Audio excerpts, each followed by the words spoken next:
Mitchell Robinson's trainer has spoken out on the New York Knicks not using him correctly, and I completely agree. And also, an NBA legend has spoken and said that the New York Knicks' best chance at landing a star is not Joel Embiid and is in fact Zion Williamson. And we're going to break it all down. So welcome back to Knicks Digest. My name is Chris, and we're going to jump right into things as we always do.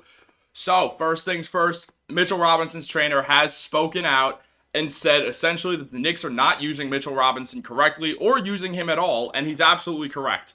Marcel Scott, who's Mitchell Robinson's trainer, is very, very upset with the way the Knicks have completely iced out Robinson out of the offense and made it so that if Mitchell Robinson is going to score, it's going to be off of his own offensive rebound. So essentially, if Robinson is scoring, it means that is only because he kept the possession alive, which is insane. Now, here's what Scott had to say. Damn, 23 is not even much of a lob threat anymore.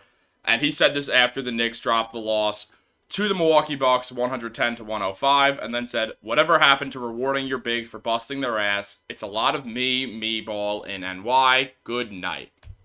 Yeah, he's right. It's a lot of me ball in New York between Julius Randle and Jalen Brunson. He's just correct. Like, the Knicks play a slow brand of basketball that is isolation heavy and that is outdated by 10 years. And I don't know why they do this. It does not work. We have seen transition basketball work. The first time we really saw great transition basketball work was the Phoenix Suns with Steve Nash and Amari Stoudemire running Amari at center. And then we saw Mike Woodson do that with the New York Knicks when he played Melo at power forward. And the Knicks succeeded and were well ahead of their time and hit the most threes of any team in an NBA season in NBA history. Obviously, that stat is long gone. Steph Curry started doing Steph Curry things. And we once again learned that transition basketball with quick shooting three-pointers is going to be the way to succeed in the sport. However, the Knicks have decided to take things slow, play a freelance offense, shoot a bunch of mid-range shots, miss them, and then absolutely have to play the best defense in the NBA in order to stay into games. And it's really infuriating to watch because Mitchell Robinson is a pure rim runner, and he's just one of the many players on the New York Knicks such as R.J. Barrett, Julius Randle, Quentin Grimes, Jalen Brunson, Josh Hart, Dante DiVincenzo, Isaiah Hartenstein, and Emmanuel Quickley. So yes, the entire Knicks rotation. All of them would be better in transition offense. Every single one of them. There is no one who benefits more from this absolute slow freelance isolation game. It's really harmful to Randle, who's out there shooting tour dates, probably because of the fact that the Knicks run a slow brand of basketball instead of running faster paced basketball where Randle could go downhill, get to the rim, and score with ease, or use his incredible playmaking for a power forward to set other players up, such as Quentin Grimes, who's a tremendous shooter, or Jalen Brunson, who shot 41.7% from three last season, or R.J. Barrett, who's currently shooting 42% from three this season, or Mitchell Robinson, who's one of the best lob threats in the NBA. Also, Jalen Brunson, who we saw throw lobs to Dwight Powell in Dallas. Mitchell Robinson is a better lob catcher than Dwight Powell. No disrespect to Dwight Powell. He's a tremendous lob catcher and one of the best rim runners in the league when it comes to offense. But Mitchell Robinson's better at it. He's taller, he's quicker, he has better hands, and he can catch a basketball that goes 2 feet behind his head somehow and still manage to dunk it. However, if you just started to watch the Knicks this year, you wouldn't know that because the Knicks have decided to never throw Mitchell Robinson a lob or ever give him the ball, which is really, really upsetting, and Mitchell Robinson feels very similarly.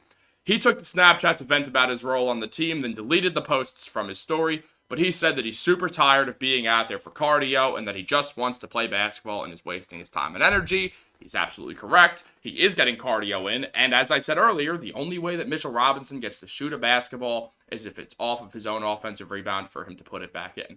Now, I'm aware he missed 4 of those against the Milwaukee Bucks. It is what it is. That's Brook and Giannis down there. And that's also a reason why maybe you're not going to get lobs against that team. Brooks' positioning is elite. Giannis is Giannis. He's the best help defender in the NBA by far. And it's just a rough team to throw lobs against. But there were teams that the Knicks could have done it against. It's not like they were only playing the Bucks all the time. That's the only 2 big man roster they've seen because the Cavs, when they played them, Evan Mobley was playing at center both those games because Jared Allen was out with an injury. I don't understand why the Knicks didn't try to throw lobs that game or against the Celtics because Robinson's a better athlete than Porzingis is, or literally any other game this season that was not against the Milwaukee Bucks. But the Knicks want to play slow, freelance offense that's really boring and rough to watch, especially because the Knicks aren't good at it. And Marcel Scott, one last thing that he had to say is that Robinson has improved his free throw shooting. His athleticism is back from buying into the pool workouts, and Mitch developed a few go-to moves with his back to the basket, and he wants Coach Tibbs to give him that freedom on the offensive end, Well, so do I, Marcel. I think Mitch more than deserves it, not only as the Knicks' longest tenured player, but also because if Mitchell Robinson, an elite athlete who is elite rim running, is the best offensive rebounder in the NBA, one of the best rim protectors in the NBA, and one of the best lob catchers in the NBA, if he can find any finesse post move, that is going to open him up to be averaging a double-double for the next 8 years. And as a Knicks fan, I want the Knicks starting center to be able to do that. I don't want him to not get touches because the Knicks are too busy having Randall shoot tour dates because they're moving so slowly that Randall cannot get into a rhythm because he is much better in transition, like the rest of the Knicks rotation, as I already mentioned. But no, Tibbs is going to have them run a slow freelance offense that is going to infuriate me, and I'm just never going to shut up about it. So sorry, guys, that's a bummer. Luckily, we have a more exciting topic to talk about, and that is that a former NBA legend does believe that the New York Knicks could land Zion Williamson and that he is more likely than landing Joel Embiid. Now, before you freak out and before you yell at me for calling him an NBA legend, he was a 10-time All-Star. He won an NBA Finals. He's had a lot of great moments in his career, one of the most clutch players of all time, and got stabbed a bunch of times and then played all 82 games. And that means I'm obviously talking about Paul Pierce. And here's what Paul Pierce had to say about the Zion and Embiid situation just when it comes to the Knicks. You know, because you really don't like to trade within the conference, I think Zion is more realistic. If things flame out in New Orleans this year, or he gets hurt again, or they don't make the playoffs, you're gonna have to explore that. Paul Pierce is completely right, especially about the conference thing. So think about this way. We know that the 76ers president of basketball operations, Daryl Morey, can be petty. He did it with everyone who he's ever been with, who he's tried to trade. He has been petty. And this would not change with Joel Embiid. If Joel Embiid says, I want to trade and I want to go to the New York Knicks, basically what is going to happen is Daryl Morey is going to say, cool, you don't have a no-trade clause, so I'm going to explore every option, and if the Knicks offer the best package, I'm going to take that, but they're probably not going to, and I don't want to give him to the Knicks because then we're going to see you 4 times a year because you are in our division, and I'm not trading within the conference, let alone the division. It would make much more sense to trade Joel Embiid to a different conference, like what usually happens with trades. So you see where things get a little complicated for the Knicks, where they would have to give one hell of a package in order to land Embiid. And that leaves you with Zion Williamson, who obviously has had a great start to this NBA season because he's Zion, and whenever he plays basketball, he looks like an NBA superstar. However, he does not play basketball very often. Throughout his career, not counting this season, he averaged 28.5 games played per year, or per 82 games, considering his rookie year was not the full 82 with the whole COVID stuff. So it's a little complicated because Zion never plays basketball and has missed a full season due to injury before. And maybe the Pelicans grow restless and his value goes down a little, and then the Knicks are going to pounce, and I think it's a good move. Or pounce. Pounce is not a word. And here is what Paul Pierce thought the trade would be. A couple of first-round picks with RJ Barrett and Julius Randle. Randle is what New Orleans needs. They need a consistent 2010 guy in that spot, which Zion is if he's healthy. Randle is healthy more consistently. I don't think that's going to be the trade. I don't think RJ Barrett would get traded for Zion Williamson. That seems kind of wild considering the two were college roommates and very good friends. I think the New York Knicks would try to keep them together. I think the Knicks' plan would be to trade Randle in a situation like that and trade basically every pick you could trade. And we'd also see Emmanuel Quickley get traded instead of RJ Barrett.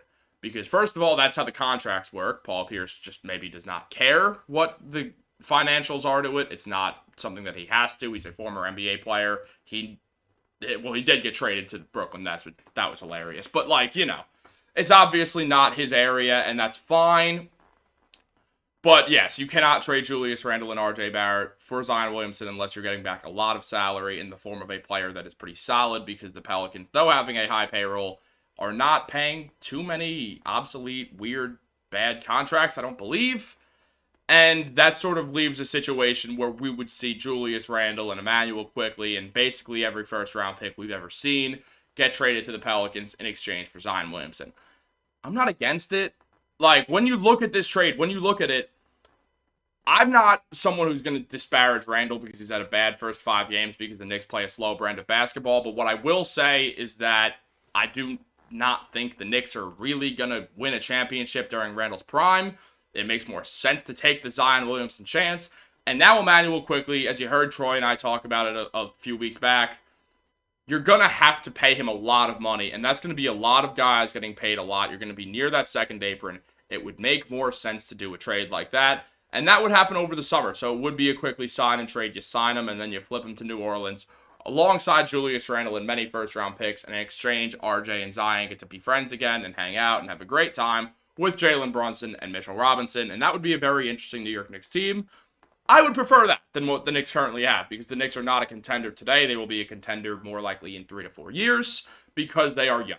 And I would like to see the Knicks stick with the young vibe, because there is no reason to try to contend with players such as, or with teams such as the Boston Celtics or the Milwaukee Bucks right now, because I don't know if the Knicks really can. And I don't want to take the chance that the Knicks think they can, and then they're wrong, and then they just took one step forward to take 3 steps back. So that is really my thought on the Zion stuff. Comment down below what you guys think. Should the Knicks go for Zion? If you are a little curious, here's Zion's stats. 22 points in his rookie year, 27 in his sophomore season, then missed an entire year due to a foot injury, came back, averaged 26 points per game, and actually made an all-star game despite only playing 29 games and then getting shut down for the season. And now this year he is averaging 22 points per game.